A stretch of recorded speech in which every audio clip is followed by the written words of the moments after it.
We as human beings like the idea of doing things, but hate the idea of actually doing the work to make those things happen. Many of us choose to put off such tasks with the excuse that later would be a better time. Perhaps you, dear viewer, should be doing something right now, but chose to watch this video instead. If so, then people like you and I are often labeled as procrastinators, the worst of the worst when it comes to getting things done.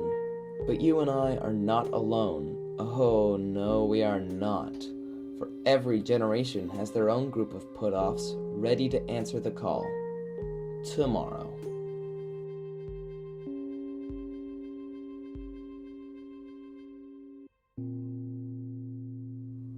During the U.S. Civil War, General George McClellan would be put in charge of the Union armies after his predecessor took the blame for Union defeat at the First Battle of Bull Run.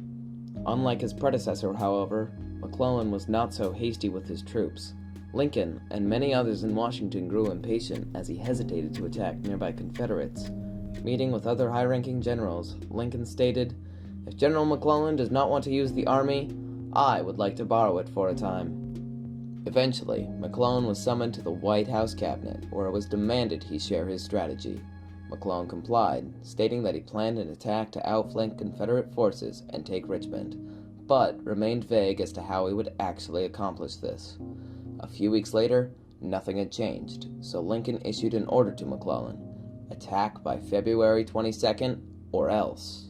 However, before this plan could be put into action, a horrible truth came upon the Union Army.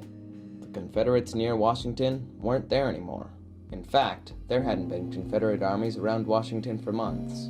They'd been able to sneak away by painting logs in black in order to make it look like someone was still there with a cannon. If McClellan had tried to make any advance during this time, the Confederates would have been discovered sneaking away, dealing a major blow. But, due to procrastination, this was not to be. Soon after, McClellan would lose his title as General-in-Chief.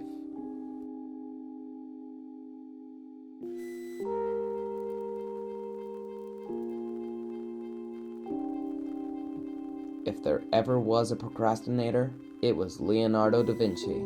Though he is praised as the Renaissance man, his work ethic was just like anyone else. Constantly, he would begin projects only to completely abandon them days later. If he stuck with the project, he would often spend an eternity just to complete a painting. The Mona Lisa, his most famous work, took 15 years. Another, Virgin on the Rocks, took 25 years. Often, patrons of Da Vinci would become so infuriated that they just hire another painter to finish the work for him. Once you look into his notebooks, it gets even worse. Sketch after sketch is a rough idea Da Vinci put down to paper, only to immediately abandon. At least the works he actually committed to turned out to be the masterpieces we see today.